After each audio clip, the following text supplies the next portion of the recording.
The following program does not necessarily represent the views and opinions of Reality Radio 101, its advertisers and sponsors, or its listening audience. Listener discretion is advised.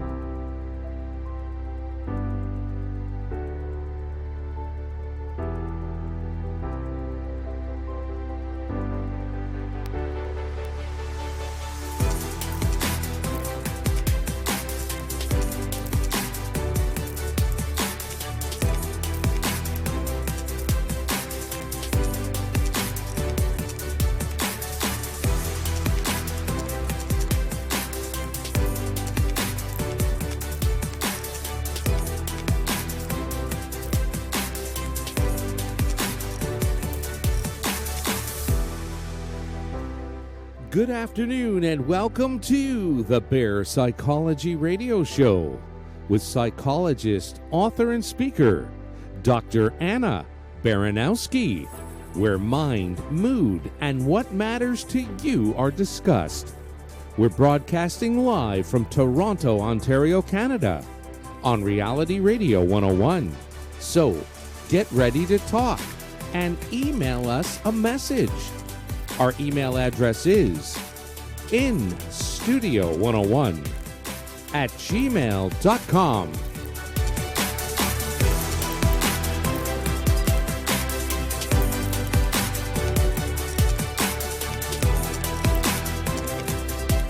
And now, right to your host of the Bear Psychology Radio Show, Dr. Anna Baranowsky. Hi everyone, I'm so glad to be with you here today again. We are here at the Bear Psychology Radio Show, and I have found that the most profound changes occur when a person truly feels heard and understood. I like to think of it as deeply bearing witness to life evolving. We can feel incredibly stuck when we live with our fears, stresses, and troubles alone, but when we share, we dialogue, and we feel supported, it provides a powerful foundation for us to move forward in understanding and care. Isn't it time for your evolution? We are very happy to talk to you today about our topic, which is really about kindness and gratitude. And because we have the holidays coming up, easing the strain of this upcoming season within this unbelievably demanding year, 2020 pandemic. So we're lucky today. We have Dr. John King, and John has actually been with us before a couple of years ago to talk about his book, hashtag Deal With It. And it's really about PTSD, living well with PTSD. And he has a lot of his own life experiences in the book, as well as suggestions of, how to deal with life when you have massive trauma, especially when you have massive trauma that just comes spiking up seemingly from nowhere.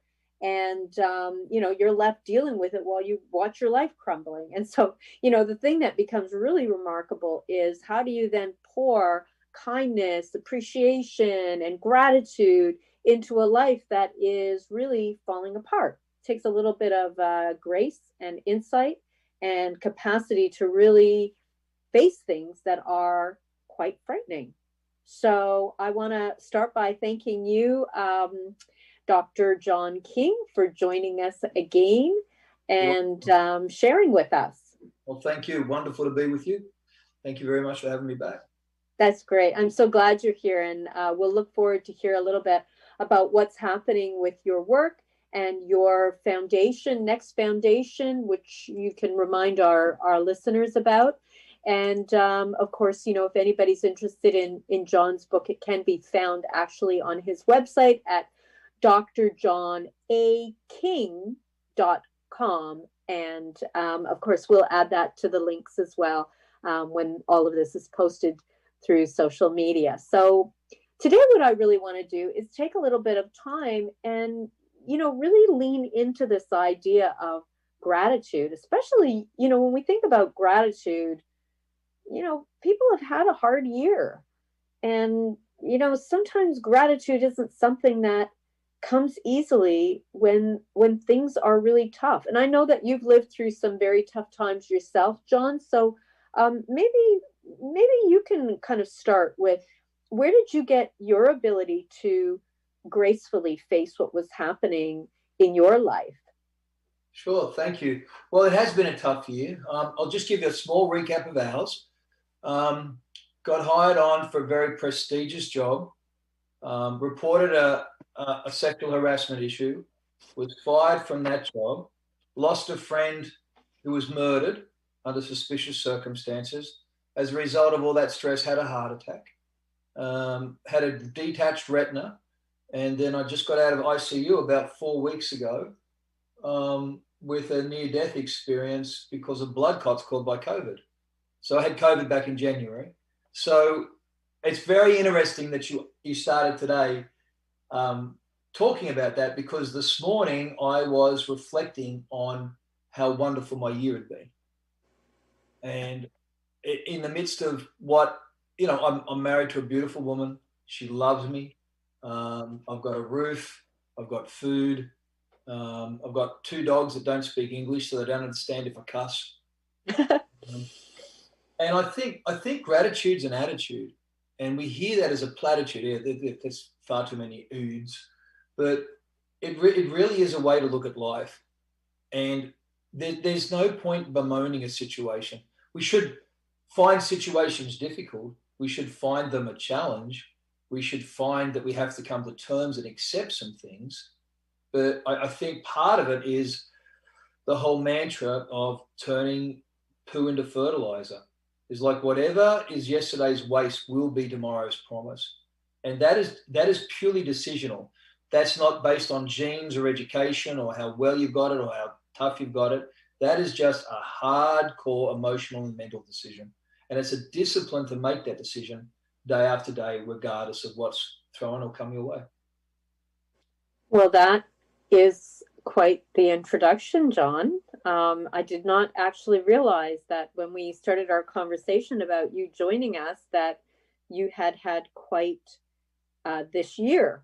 Yes, and you were very discreet in our back and forth, our initial conversation about you joining again this year. So I didn't see this coming.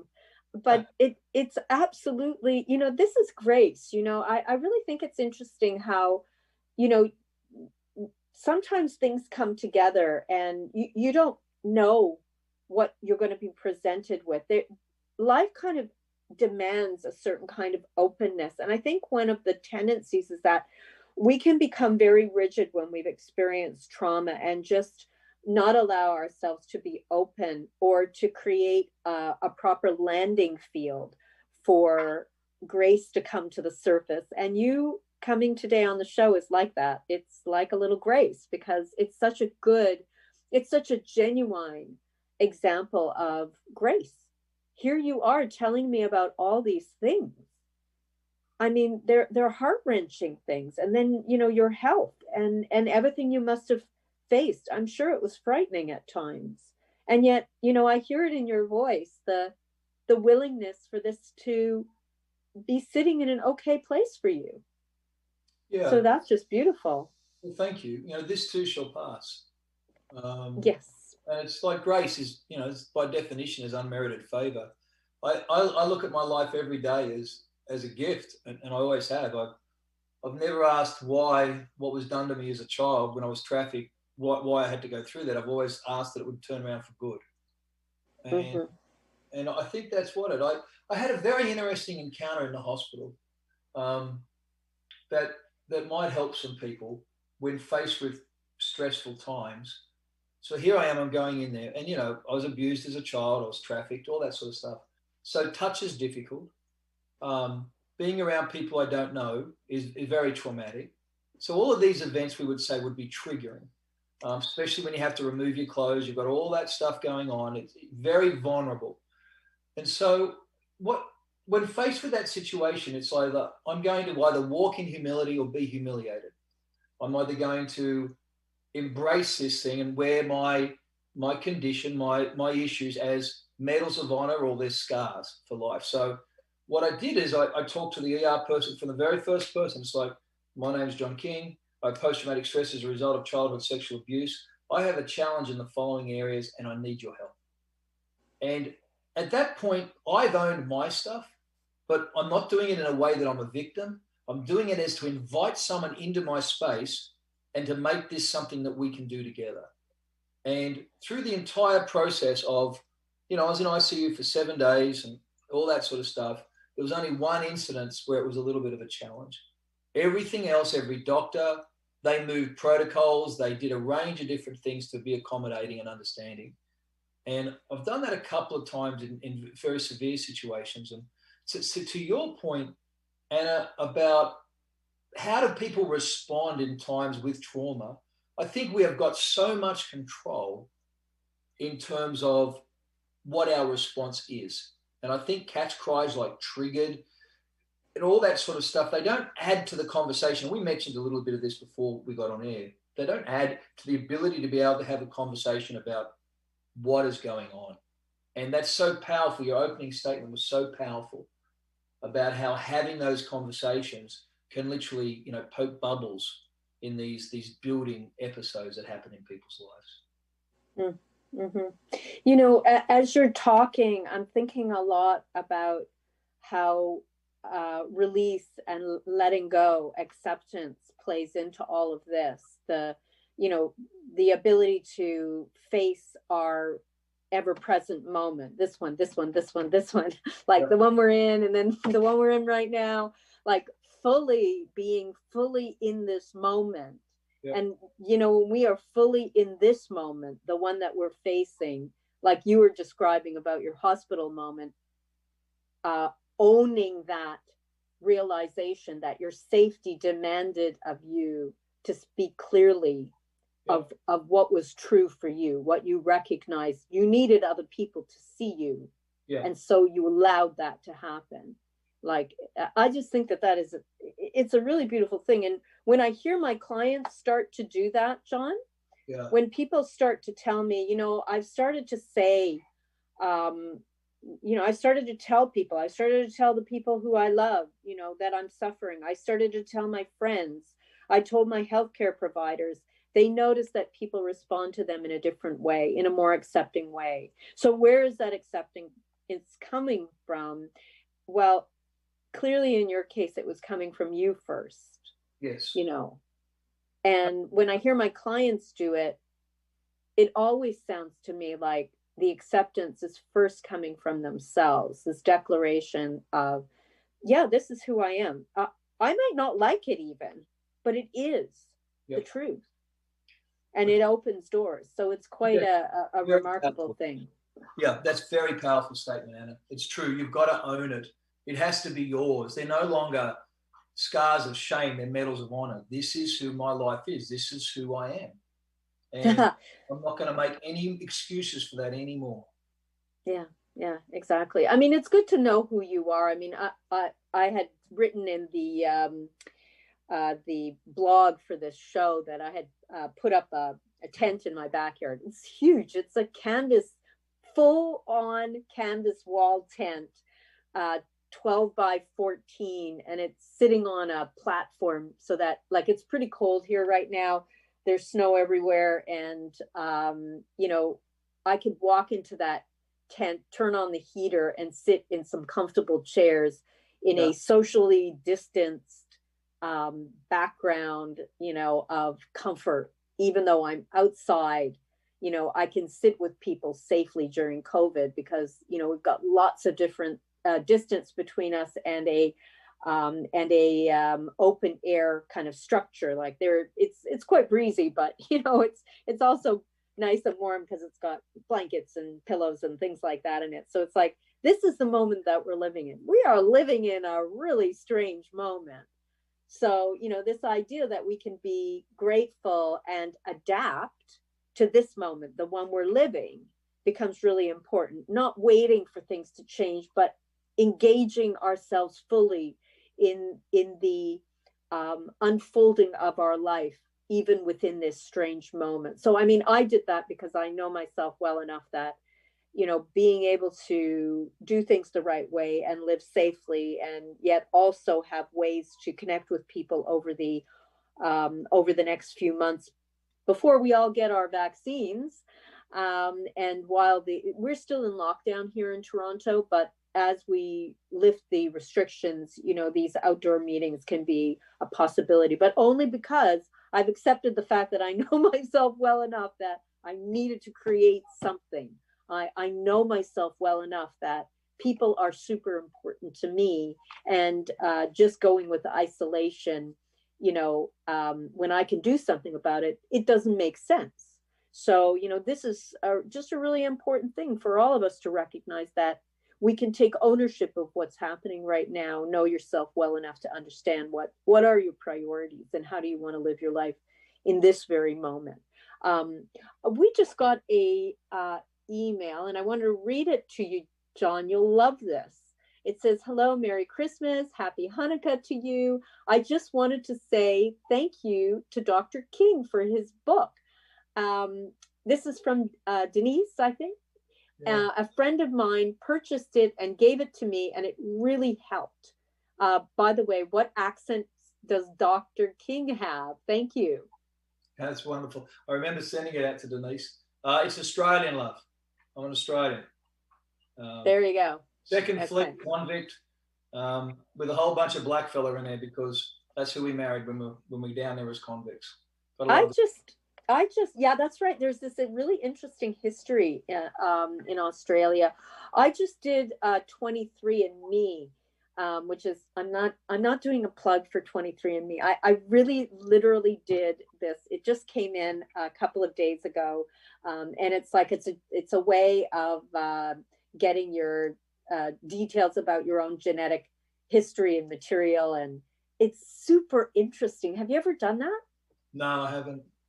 So you might find that you have an interesting history, because it may be very mixed and varied, given that you come from Australia, right? I know you're living in the US now, but your history is Australian, born in Australia. Yes, correct. Yeah. You made an interesting statement about knowing yourself. I think, and I talk about this in Deal With It, is that there was a difference with John 1.0 and John 2.0. And I was accepting to a degree of John 1.0 prior to the recall of what happened as a kid. But after the recall and after the trauma that it initiated, I didn't have a choice to maybe come to terms and maybe like myself. I had to learn to totally love and embrace this new person, because he didn't like the same things that John 1.0 did. He was good at a whole range of different things, some things that John 1.0 wasn't good at, and he couldn't do some of the things that John 1.0 could do. So it wasn't until, I think my healing really started is when I just gave up on the old me, to a sense, and said, okay, I've changed because of trauma. It's had an impact on my brain. It's an impact on my way to view the world. I'm just going to embrace me and come to terms with me. And I think that was one of the most liberating decisions of my life. Mm-hmm. With all the shortfalls and all the things, just like you were talking about. The ability you don't have to be limited by some version of yourself that you may have cobbled together because it helps keep you alive. Yeah, good term. I was, you were talking about mindfulness and being aware in the moment. I've always had such a problem with that up until just recently. And I was thinking about the nature of thoughts, which is a mouthful to say. And thoughts are very, very powerful, but they're nothing at the same time. And I was reflecting on a thought is only as powerful as the emotion we attach to it and the weight that we give it. So if I'm sitting here having a thought about something, dwelling on something, getting emotional about it, getting upset about it, the moment I dismiss that thought, I recognize that it's there, but I recognize that it's just a thought. The moment I dismiss it, I also dismiss the emotion that goes with it. And that allows me to be more present. And I think what we're seeing is we're in a time where people are spending a lot of emotional energy being concerned about things they can't control. Now, I can control my breath in and my breath out. but I can't control anything else. And I think our ability to be able to do that, regardless of where we are on this journey, is to just be able to silo, not necessarily silo emotions, but be aware of what the impinging ones can do to us. And I You think, know, yep, what you're saying is amazing, John, because I think you're really tapping into the recognition that, you know, we have this emotional body and we can experience raw emotions that land fully within inside of ourselves and need attention and healing.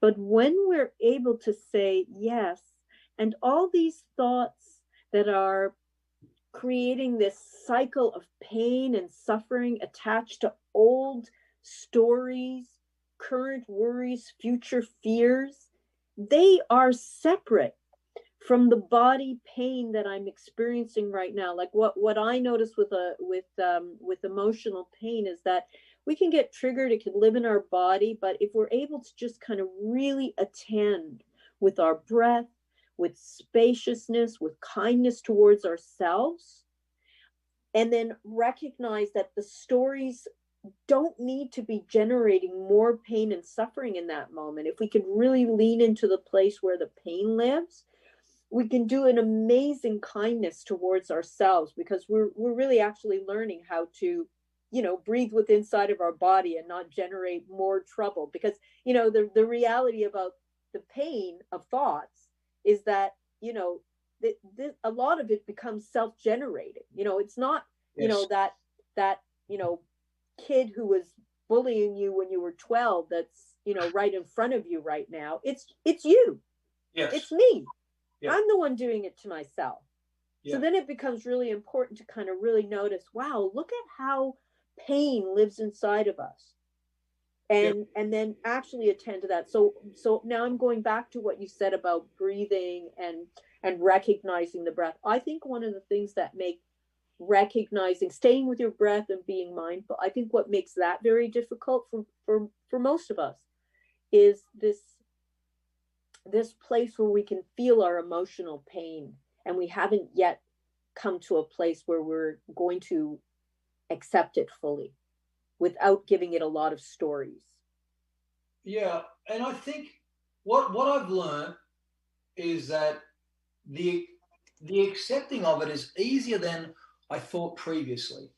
And I don't have to give it weight to accept it. Like I could be sitting somewhere and find myself getting worked up about something. You know, coming into Christmas is very difficult because of a range of things that happened as a child.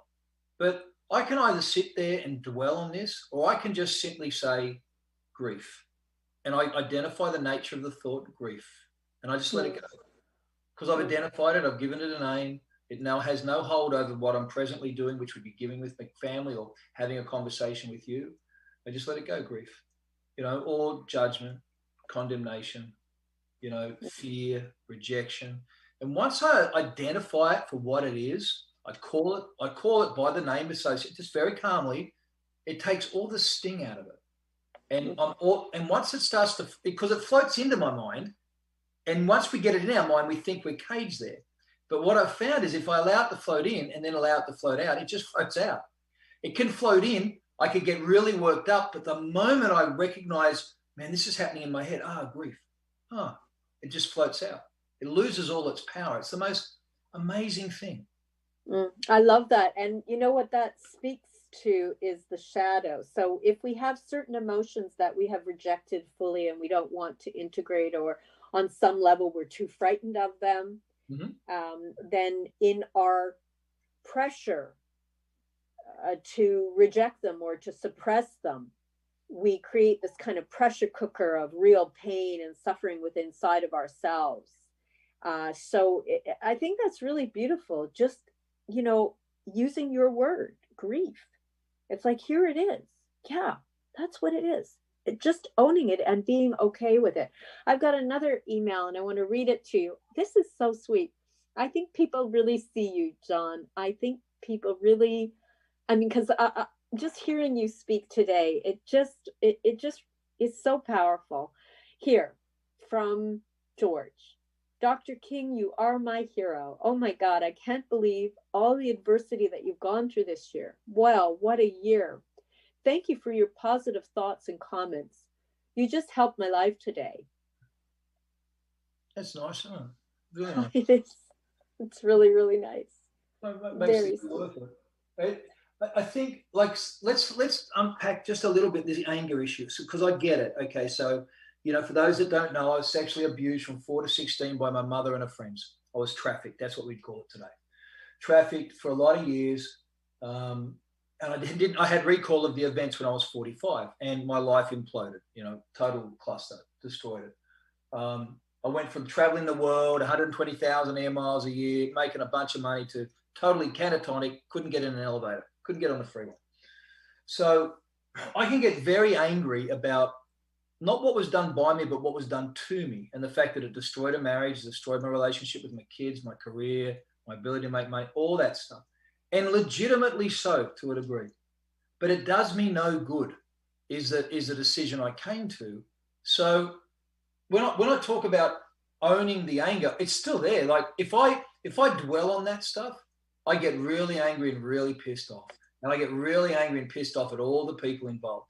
But it does me no good. My blood pressure goes up. So when I embrace it, when I feel it coming up, and it's going to come up a lot in the next week or so, I feel it come up, I just identify it. That's just anger.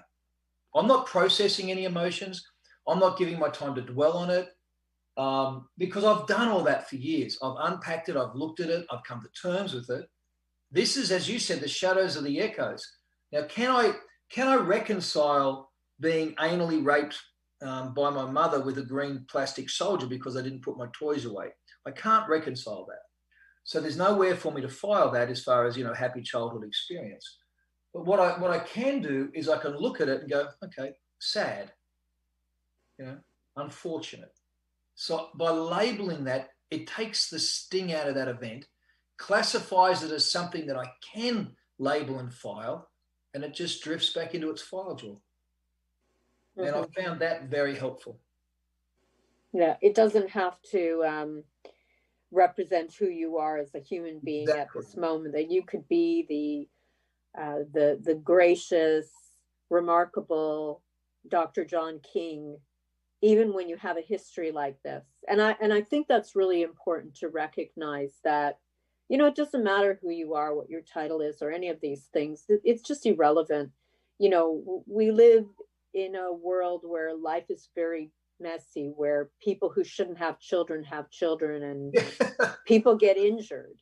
Yeah. And, it's not representative of you as a human being. And, I really want to acknowledge that. I just think that, your ability to get to this place where you see yourself as the person who you are, like John 2.0. Is that what you said? Yeah, John 2.0. I love that. Right. And, I have another one here today. I want to read this as well. This one's from Irene. Hello, Dr. Anna. Thank you very much for this show today. Boy, does the world need some positivity right now, and Dr. King is it. I'm hoping that he's doing well with his 2020 issues. Thank you for being so positive. Merry Christmas and God bless you. Well, we all need blessings, don't we? Yeah, that's beautiful. Yeah. Thank you, Irene.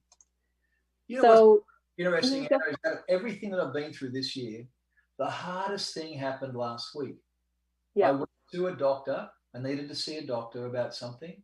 And I went in there, and they found out that I had PTSD, and they refused to see me.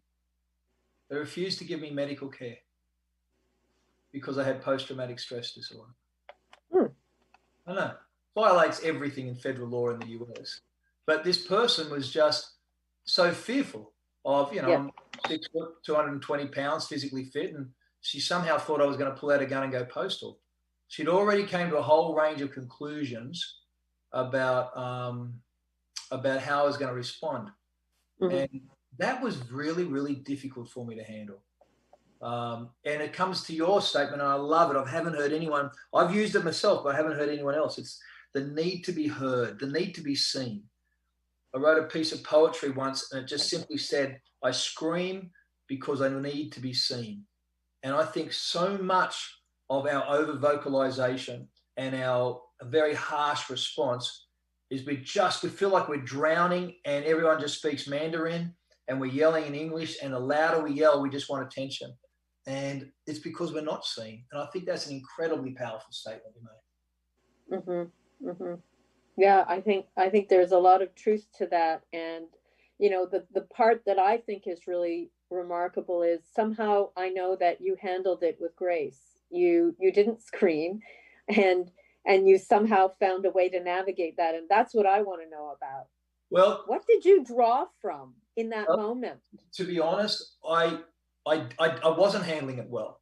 I had my wife with me. So if I'm put in a small room with strangers, because of what I went through as a kid, I find it extremely difficult. And I was trying to just explain to them that I'm finding this a little bit challenging. And, you know, can my wife please just sit with me in the room and all that sort of stuff? And it wasn't a problem. They asked why. I said, I've got post-traumatic stress, you know, and again, the humiliation or humility. So I went that track. And so she came and sat with me. But as soon as the doctor found out why she was there, she refused to see it. And Melissa stepped up because I was mortified, not just for me. See, I'm resilient. I'll bounce back, but I'm mortified for all the other people who may go out and commit suicide. They may go out and not have the resilience that I've got, or the privilege of being able to learn the lessons that I've had. And I was mortified for those folks. And my wife tapped me out. She leaned over and she just tapped me on the knee and said, baby, why don't you go and take a seat outside and I'll take care of this for us. And she took care of it. Now, she's from South Carolina, so when she gets angry, she gets slow and southern. And she gets very, there you go, dear, you know, all that sort of stuff. And I didn't have the grace for it, but my wife had the grace for me. And I think coming into Christmas, it's probably okay to realize that there's going to be some things that you're going to be good with and some things you're not. And to develop a plan, you know, plan B, because plan A never works out. Have a plan B. And Melissa is my plan B. If things are, and in this case, she was there. She's a tremendous gift. And I think coming into this holiday time, to be able to have a plan B with dealing with family and friends situations I've always found a helpful tool.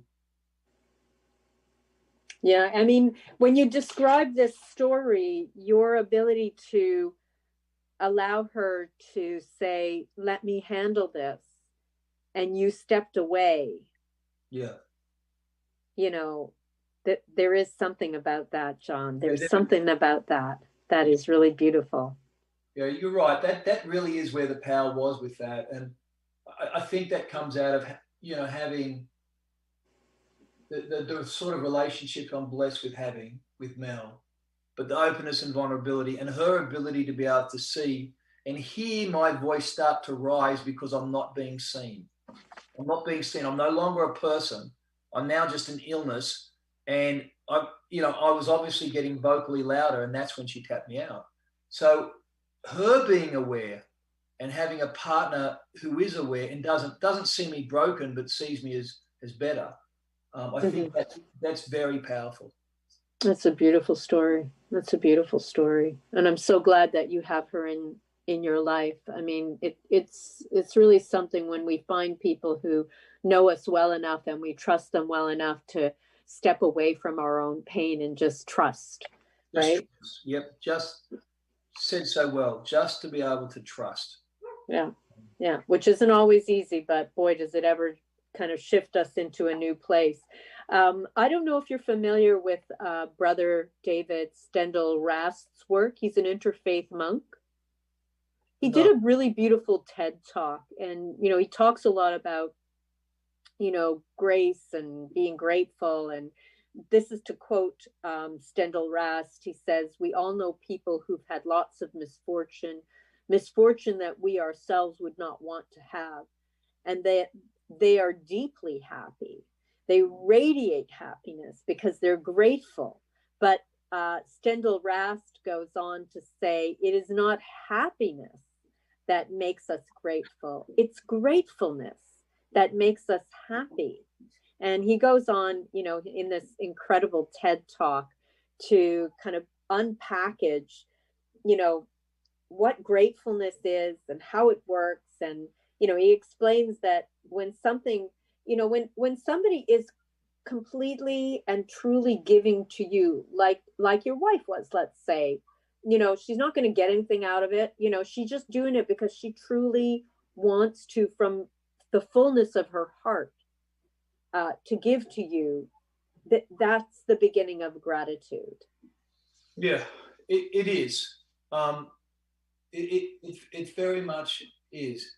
In deal with it, I was when I was doing some research and trying to work out who I was and all that, I was having a look at the nature of happiness and how like 66 or 70% of Americans are unhappy. And I thought of Eeyore, and I thought of my own life too, because, you know, if I break it down, I just sit down and tell someone, it's like, man, no, that sounds miserable. I'd hate to be me, sort of thing, you know. And so for me, it became about who I am, who I become, and then my circumstances.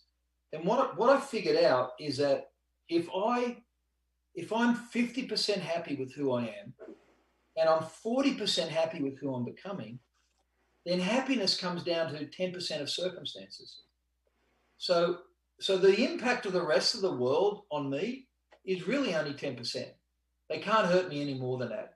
If I've come to terms with John 2.0, if I'm working very diligently at him being the best him he can, then really, like you said, I'm just grateful for me. I'm grateful for living. I'm grateful that I woke up and I had breakfast when there's so many that didn't. I'm just grateful for that, silly things like that, little things. They become my focus instead of the fact that, you know, I've had the year I've had and it's been horrendous. No kidding. Wow. It sounds like it's been more than just a little bit demanding. I want to talk a little bit about a tool that people can use that can help with reinforcing this idea of gratefulness and, you know, bringing it into your life in a very practical way. And one of the ways to do this is actually using a gratitude journal. And I'm going to reference again the work of Stendhal Rast and the website gratefulness.org. Because they do a very good job of giving tools on this website. And one of the tools that they have is a gratitude journal. And, you know, they make some really, really beautiful recommendations. You know, like, I like the idea of a gratitude journal. It doesn't have to be something complex, but if you've got a book and you keep it by your bed and you either start your morning with writing a few words, or you end your day by writing a few words, or do both, where, you know, you're capturing what it is you're grateful for, but not just going through the motions, but really, really seeing the moments that represent gratitude for you, and really kind of taking the time, like the way you were describing the moment with your wife. You know, it sounded like you appreciated her so much in your life that you're so grateful for her presence. Like the way in which you describe that moment and how she shows up for you, you know, that's an example of, you know, really, if you're going to write a gratitude journal, like really go into it, go into the detail, go into the feeling, go into that moment, and really become very, very direct about who you're grateful for, what you're grateful for. So it becomes, you know, something that you can actually live again. Like, I don't know if you had this experience, John, but as you were talking, I got a very warm feeling about that moment and how the exchange must have been when she told you she was going to take care of this situation, what that must have felt like for you. Yeah, and you know, I'm blessed to have had so many of those moments with her in the last 5 years. And it's interesting. I don't use the Grateful Journal, but Melissa does. She does something like that herself, which is wonderful. And I think that's very important. And I think it'll be a great tool for people, because if you think of what most people spend their life preoccupied with, are the things they're not grateful for, the things they regret, the things that they wish never happened. And they take up so much of our time. And coming back to the concept of being able to label them and move them on, then they come out. It's like you're clearing the surface, you're getting rid of the rubble or the dross, so you can get down to the gold and actually see what's there. And when all this other stuff is floating around in our heads and our spirits, in our relationships, that are just the dross of ungratefulness. I'm very grateful for my childhood. I'm very grateful for being sexually abused and trafficked. I know that'll sound odd to people and they'll think I'm crazy, but it's made me who I am today. And I like me. I just like me, because this John 2.0 has helped an incredible amount of people. Now, I would not be here if it wasn't for that. Now, do I wish that upon anyone? No. But I'm really at peace with it. And I think we can come to peace with it.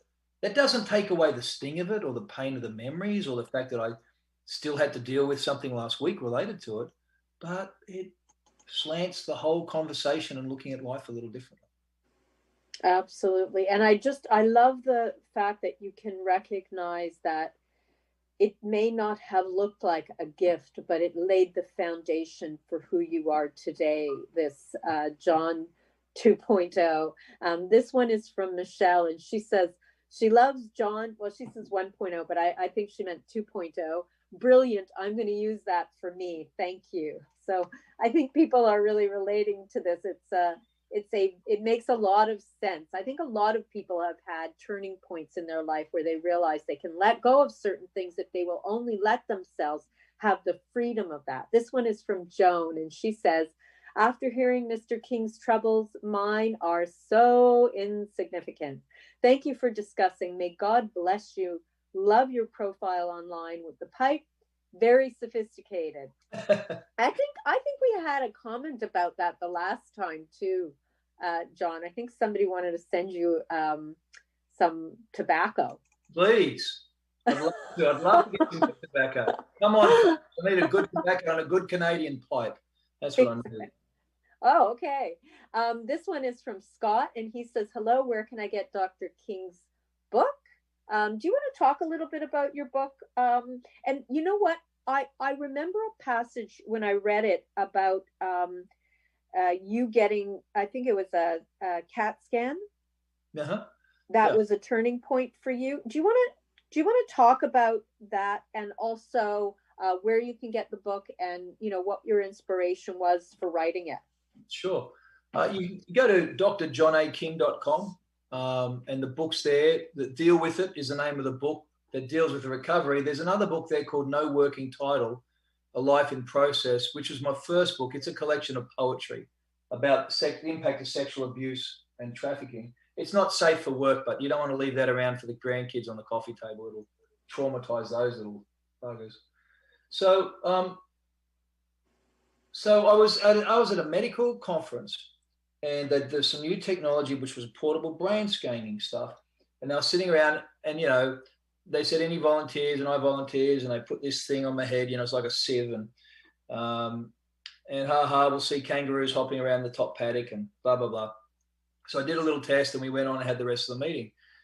And the test results, literally on this computer, ding.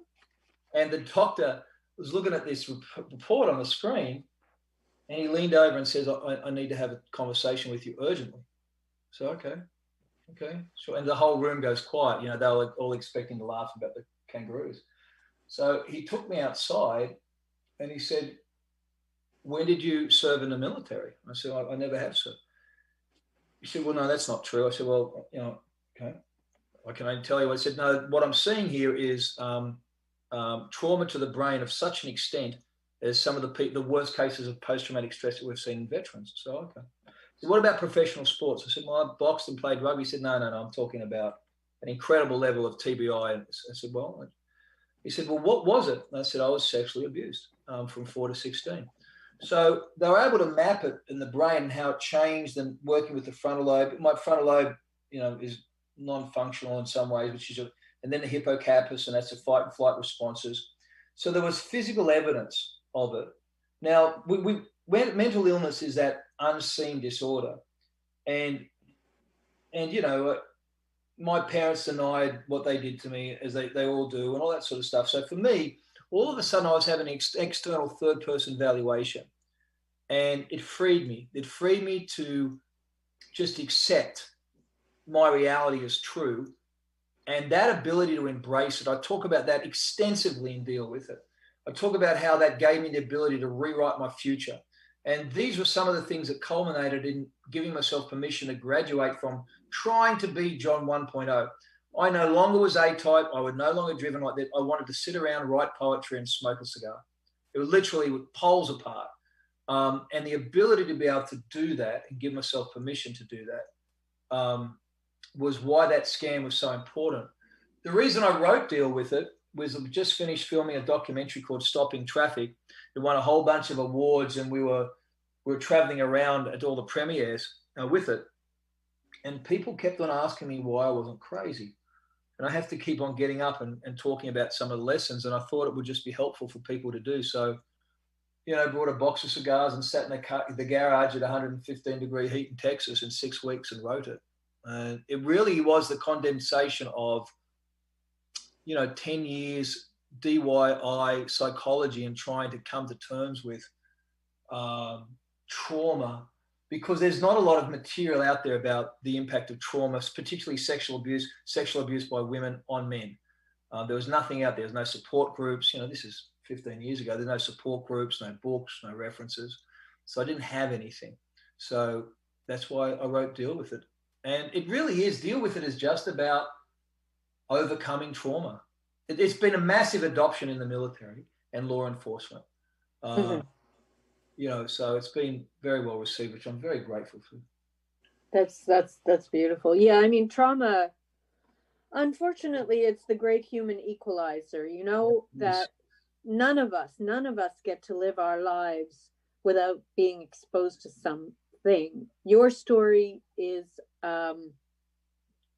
particularly acute and harsh, but it also represents what healing looks like, or what it can look like when we allow ourselves to really kind of lean into our lives and recognize, this is all true. This happened. And when you stop fighting yourself, you start living your life. So it's a really remarkable story. But John, I'm just so grateful that you came on today. And it's surprising because I wasn't, we didn't have a long conversation before we started. And, here you are, perfectly timed for this conversation.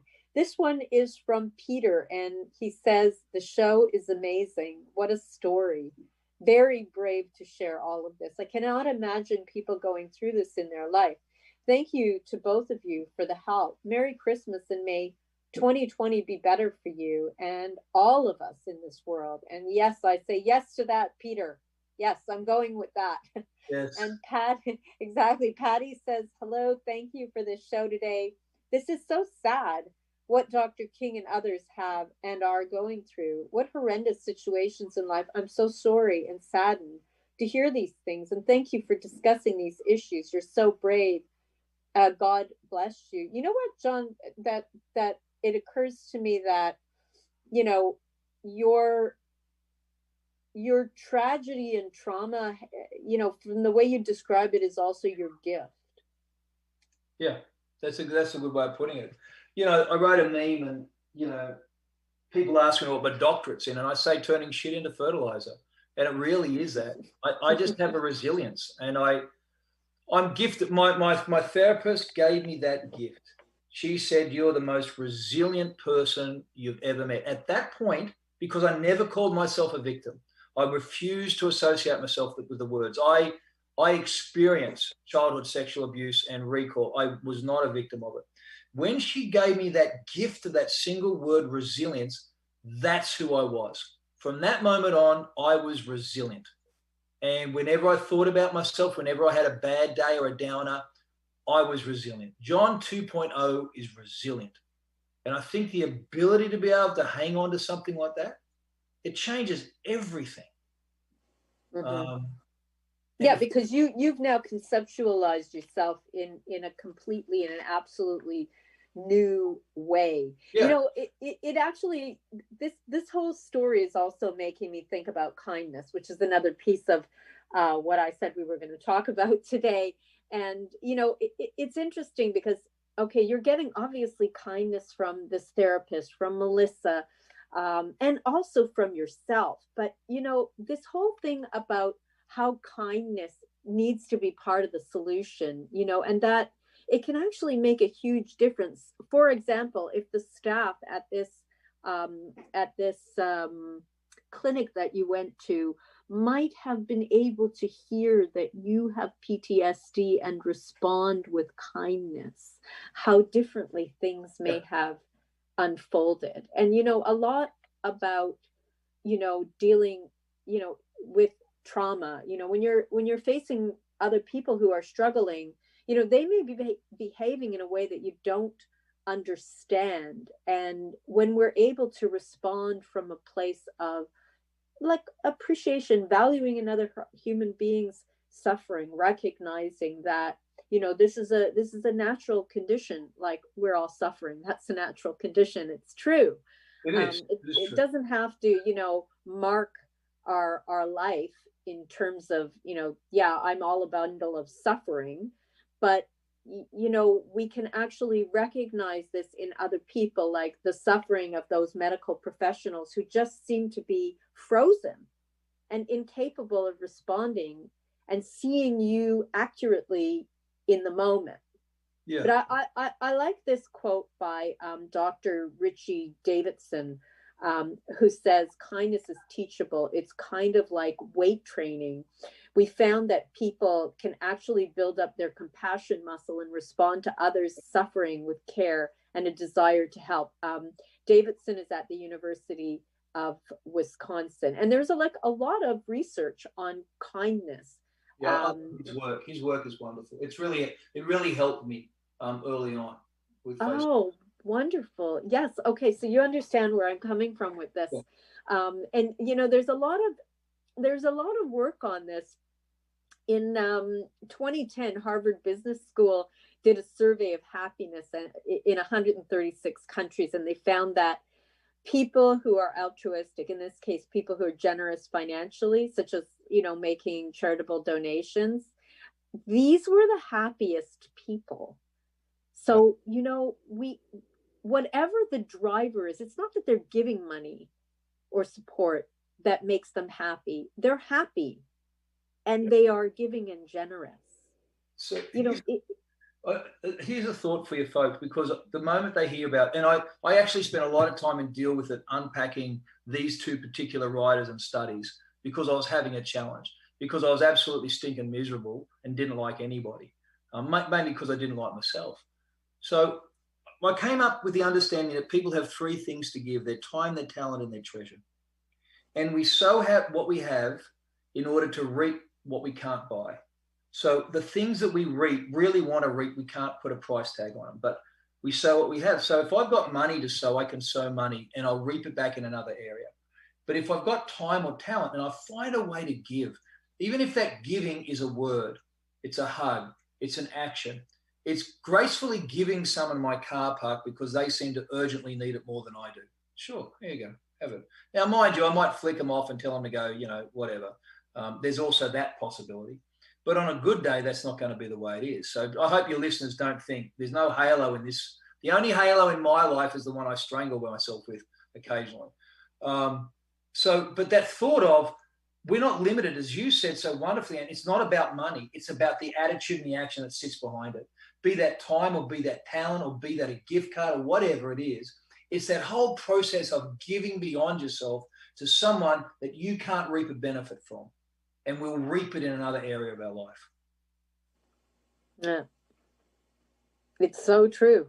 And, you know, one of the ways in which people, you know, gain, and this goes back to the research, So there was one study where they reported that when people were giving, when they were kind, they would feel stronger and more energetic after helping others, and that they were also feeling calmer, less depressed, and had an increased sense of self-worth. So the kind of thing you get back may not be what you expect. It might be endorphins, like the natural painkiller.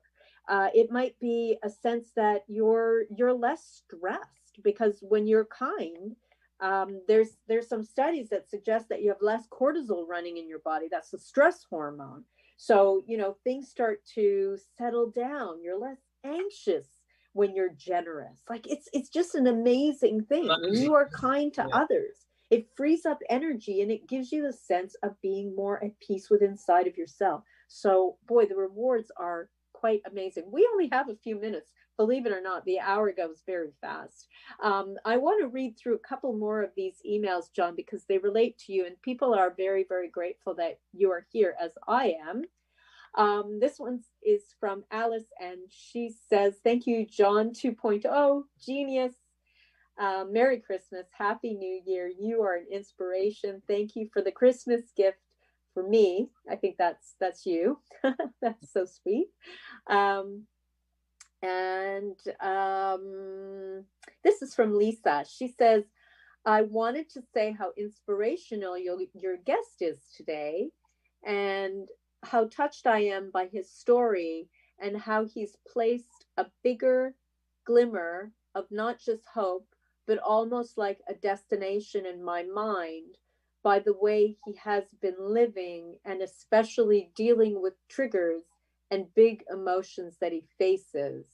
This is a really beautiful comment. Just let me read the rest. It's the print is a bit small on my screen. I also love what he says about being seen. I can relate to that enormously.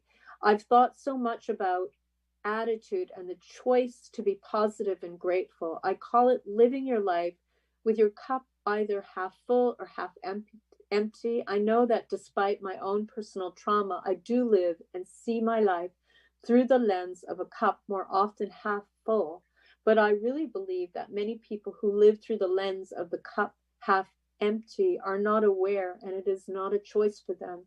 It is something automatic and all-pervading. Thanks again for the radio show and for these conversations. Actually, even hearing others speak of situations they've been through makes it feel as though a part of you has been seen, even if you didn't do the talking. Much appreciated as always. That's wonderful. Oh, this really relates so much to our conversation today, John. I think what you've done today in this show has actually been a gift for a lot of people. I'm glad it could help, Anne. And a gift to your audience. If they want the book and they go to the website, when they check out, if they type in S2S, S, the number 2 and S, it'll give them a 20% discount. And it's my way I can cover the cost of shipping for them wherever they are in the world. Oh, that's wonderful. So that's wonderful. So we'll make sure that people get a little link to that as well. Maybe you can send me the link back channel, and I'll send it out to the links that we have. This is another one from Alan, and he says, this is to thank you for your radio shows in 2020. I would like to express my deep gratitude for all your efforts to help the community. I really appreciate it. Wish you and your team safe and happy holidays. Warmest regards, Alan. I guess what I really want to finish with is by wishing you and Melissa a beautiful, warm, healthy, and happy holiday season and New Year. I think it's quite beautiful that you came on today, John, and I'm super grateful that you were able to share your story with us. It's a powerful one, and it really gives us a sense of what's important in this moment. I hope your health continues to strengthen. Yeah, it'll be good. It'll work out. Yes, I suspect it will. So I want to just thank everybody for a really beautiful year. Talking with all of you has been a true joy. I know that right now we're around 2,500 to 3,000 live listeners for each radio show. And to each of you, I just want to really thank you so much for being interested in this conversation. I do think it's important that we all have a way of being seen and heard, and I do plan to continue with these shows into the new year. If you feel that you want to support the work of Trauma Practice, that's a charity, please do that. And wishing you all a gentle day.